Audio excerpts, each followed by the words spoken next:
Hello guys, welcome back to Hacker 101 CTF solution series. On previous videos, we will discuss about Micro CMS version 1, flag 4 solutions. Now we have to solve Micro CMS version 2. So in this challenge, we have 3 challenges. So we are going to solve these 3 challenges. So just click on Micro CMS version 2 and let's see this challenge. So like previous one, we have same views, like there is Micro CMS change log is there, one more, and you can see there is markdown test, and the third option is create a new page. Let's try to check out the source code of this one. New page source. So page 1, page 2 and then page create. Let's try to check out page create. Okay, so there is username and password field is there. Great. So now the time is here.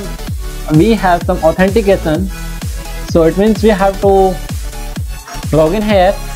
So let's try to check out. We are going to use admin password. Okay, so let's try to check out admin here,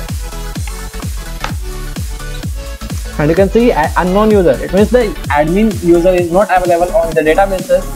So let's try to check out admin is not there. So now we have not. We can do brute force attack here, but the time is we are going to check out here SQL injection, because that means username and password fields are there. So we are going to check out SQL injection attack here. So let's try to check out admin single quote, and then we can just pass single quote here. Let's try to log in here, and you can see back, and there is select password from admin. So let's copy that one.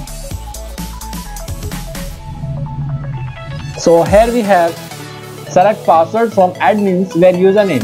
Okay, so with the help of this error, we have more informations like password and username are 2 columns of admins table which is available on the databases.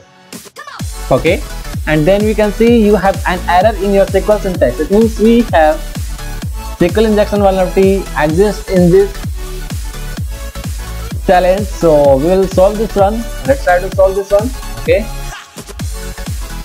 create a new page again, and let's see. So single quote is there. Let's try to check out minus sign, and let's see with single quote unknown user. Okay, it's not working. Let's try to check out,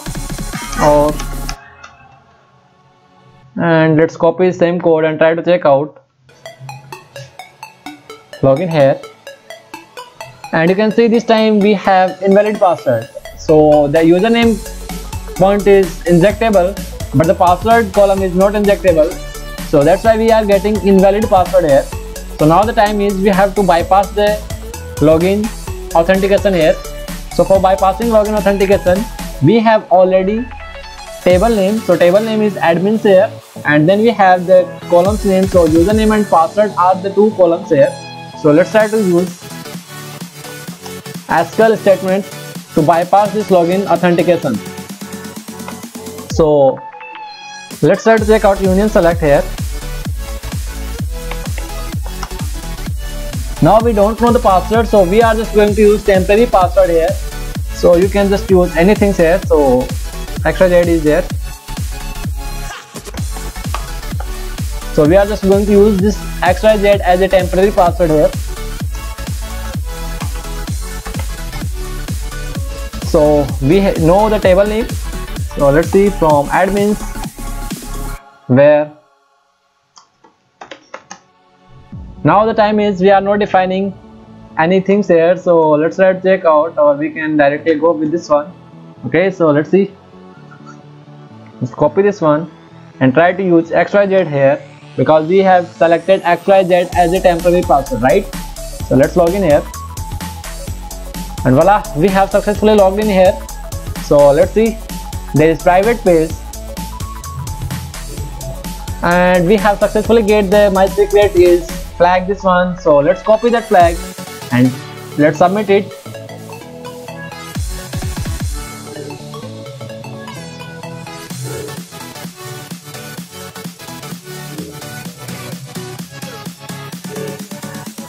Congratulations, we have successfully found the flag.